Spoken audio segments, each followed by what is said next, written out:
39 ಕೋಟಿ ರು ವೆಚ್ಚದಲ್ಲಿ ಹೊಸಕೋಟೆಯಿಂದ ಚಿಂತಾಮಣಿ ತನಕ ರಸ್ತೆಯ ಮರು ಡಾಂಬರೀಕರಣ ಕಾಮಗಾರಿಗೆ ಚಿಕ್ಕಬಳ್ಳಾಪುರ ಜಿಲ್ಲಾ ಉಸ್ತುವಾರಿ ಸಚಿವ ಹಾಗೂ ಉನ್ನತ ಶಿಕ್ಷಣ ಸಚಿವ ಡಾಕ್ಟರ್ ಎಂ ಸಿ ಸುಧಾಕರ್ ಅವರು ಕೈವಾರ ಕ್ರಾಸ್ನಲ್ಲಿ ಶನಿವಾರ ಭೂಮಿ ಪೂಜೆ ನೆರವೇರಿಸಿ ಕಾಮಗಾರಿಗೆ ಚಾಲನೆ ನೀಡಿದರು. ಚಿಂತಾಮಣಿ ತಾಲೂಕು ಕೈವಾರ ಕ್ರಾಸ್ನಲ್ಲಿ ಹಮ್ಮಿಕೊಂಡಿದ್ದ ಗುದ್ದಲಿ ಪೂಜೆ ಕಾರ್ಯಕ್ರಮದಲ್ಲಿ ಉನ್ನತ ಶಿಕ್ಷಣ ಸಚಿವ ಡಾಕ್ಟರ್ ಎಂ ಸಿ ಸುಧಾಕರ್ ಅವರು ಪಾಲ್ಗೊಂಡು ಹೊಸಕೋಟೆಯಿಂದ ಚಿಂತಾಮಣಿ ತನಕ ರಸ್ತೆಯ ಮರು ಡಾಂಬರೀಕರಣ ಕಾಮಗಾರಿಗೆ ಗುದ್ದಲಿ ಪೂಜೆ ನೆರವೇರಿಸಿ ಮಾತನಾಡಿ, ಹೊಸಕೋಟೆ ಚಿಂತಾಮಣಿ ರಸ್ತೆಗೆ ಡಾಂಬರೀಕರಣ ಮಾಡಿ ಹಲವು ವರ್ಷಗಳು ಕಳೆದಿದ್ದು ರಸ್ತೆ ಅಲ್ಲಲ್ಲಿ ಹಾಳಾಗಿದೆ.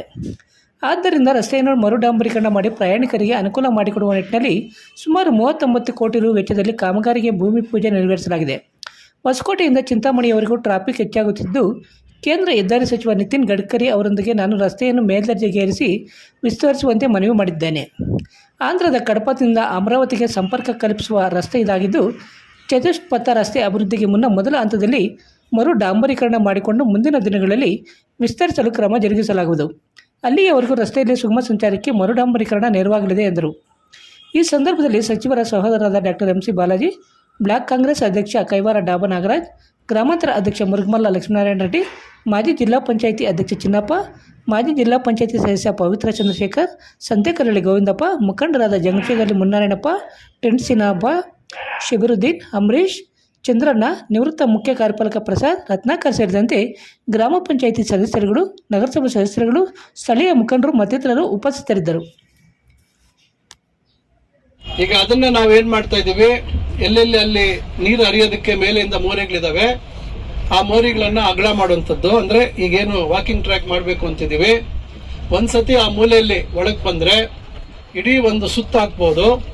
ಮತ್ತು ಈ ಐಲ್ಯಾಂಡ್ ಏನ್ ಮಾಡಿದೀವಿ, ಐಲ್ಯಾಂಡ್ಗೆ ಒಂದು ಪೈಪ್ ಕೆಳಗಡೆ ಪೈಪ್ ಹಾಕ್ಸಿ ಮೇಲಿಂದ ಕನೆಕ್ಷನ್ ಮಾಡಿ ನೀರು ಸುತ್ತಲೂ ಹೋಗೋಂಗೆ ಈ ನಾಳೆ ಬೆಳಗ್ಗೆ ವಾಕಿಂಗ್ ಮಾಡೋಂಥವ್ರು ಬೆಳಗ್ಗೆನೆ ಬಂದು ಸುತ್ತಲೂ ರೌಂಡ್ ಹಾಕಿ ಐಲ್ಯಾಂಡ್ ಅಲ್ಲಿ ಹೋಗಿ ಬೇಕಾದ್ರೆ ಅಲ್ಲಿ ಒಂದು ಇದು ಕೂಡ ಹಾಕ್ತಾ ಇದೀವಿ, ಪರಗೋಲ ಹಾಕ್ತಾ ಇದೀವಿ. ಮುಂದಿನ ದಿನಗಳಲ್ಲಿ ಗಿಡಗಳು ಹಾಕಿ ಅಲ್ಲಿ ಬೆಳೆಸಿದಾಗ ಫ್ರೀ ಎಕ್ಸರ್ಸೈಸ್ ಮಾಡುವಂತದ್ದಕ್ಕೆ, ಸ್ಟ್ರೆಚಿಂಗ್ ಮಾಡುವಂತದ್ದಕ್ಕೆ, ಈ ರೀತಿ ವಾಯು ವಿಹಾರಕ್ಕೆ ಬರ್ತಕ್ಕಂಥವ್ರಿಗೆ ಅನುಕೂಲ ಆಗ್ಲಿ ಅಂತ ಹೇಳಿ ಇಲ್ಲೂ ಅಷ್ಟೇ ಒಂದು ಸೈಡ್ ಪೂರ್ತಿ ಗ್ರಿಲ್ ಹಾಕ್ತಿವಿ. ಕೆರೆ ಕಡೆಗೆ ಫುಲ್ ಗ್ರಿಲ್ ಹಾಕ್ತಿವಿ, ಇಲ್ಲೂ ಗ್ರಿಲ್ ಹಾಕ್ತಿವಿ.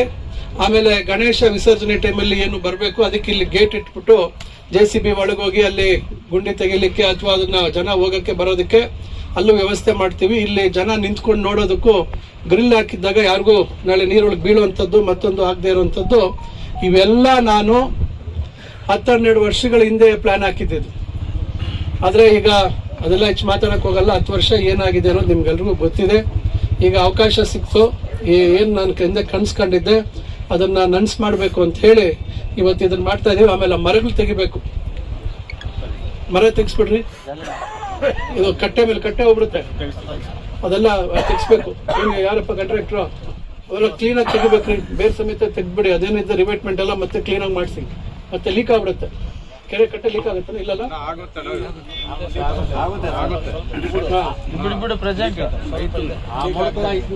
ಅಲ್ಲ ಅದು ಎಲ್ಲಿದೆ ಸ್ವಲ್ಪ ಅವರು ತೋರಿಸ್ತಾರೆ, ಸ್ವಲ್ಪ ಅದನ್ನ ಹಂಗೆ ಚೆಕ್ ಮಾಡಿಸ್ಕೊಡಿ ಮಂಜುನಾಥ್. ಸೊ ಅದರಿಂದ ಇವತ್ತು ಮುಖ್ಯವಾಗಿ ಚಿಂತಾಮಣಿ ನಗರದಿಂದ ಈ ಕಡೆ ಭಾಗಕ್ಕೆ ಬರ್ತಕ್ಕಂಥ ಎಲ್ಲರಿಗೂ ಯಾರು ವಾಯು ವಿಹಾರಕ್ಕೆ ಬರ್ತಾರೆ ಅವ್ರಿಗೆ ಇದು ಅನುಕೂಲ ಆಗುವಂತ ರೀತಿಯಲ್ಲಿ ಮಾಡ್ತಾ ಇದೀವಿ. ಮುಂದಿನ ದಿವಸಗಳಲ್ಲಿ ನೀರು ನಿಲ್ಲುವಂತದ್ದಾದಾಗ ಪ್ರಾಣಿ ಪಕ್ಷಿಗಳಿಗೂ ನಾಳೆ ಬೆಳಗ್ಗೆ ಇಲ್ಲಿ ಇರುವಂತದ್ದಕ್ಕೂ ಇವೆಲ್ಲ ಆಗತ್ತೆ ಅಂತ ಹೇಳಿ ಇವತ್ತಿಷ್ಟು ಈ ಕೆಲಸವನ್ನ ಇಲ್ಲಿ ಹಮ್ಮಿಕೊಂಡಿದ್ದೀವಿ. ಅದರಿಂದ ಇದ್ರ ಸದುಪಯೋಗ ಪಡ್ಕೋಬೇಕು ಮತ್ತು ಗುತ್ತಿಗೆದಾರರು ಕರೆಕ್ಟ್ ಆಗಿ ಕೆಲಸ ಮಾಡ್ಬೇಕಪ್ಪ. ಯಾವರಪ್ಪ ನಿಂದು? ಗುಡಬಂಡೆ. ಅದರಿಂದ ಈಗ ಅವರು ಗುಡಬಂಡೆ ಅವರು ಗುತ್ತಿಗೆ ತಗೊಂಡಿದ್ದಾರೆ, ಸರಿಯಾದ ರೀತಿಯಲ್ಲಿ ಕೆಲಸ ಆಗಬೇಕು ಅಂತಕ್ಕಂಥ ಸೂಚನೆ ಕೊಡ್ತಾ ಇದ್ದೀವಿ. ಈ ಸಂದರ್ಭದಲ್ಲಿ ಇದು ಮೊನ್ನೆ ಕೆಲವು ದಿನಗಳಿಂದ ಪೂಜೆ ಮಾಡೋಣ ಅನ್ಕೊಂಡ್ವಿ, ತಡ ಆಯ್ತು, ಸಮಯ ಆಯ್ತು.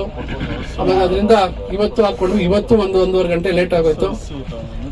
ಆದ್ರೂ ಈಗ ನಿರ್ಗಂಪಲ್ಲಿಗೆ ಹೋಗ್ಬೇಕು, ತಕ್ಷಣ ನಾನು ನಿರ್ಗಮಿಸ್ಬೇಕಾದ್ರಿಂದ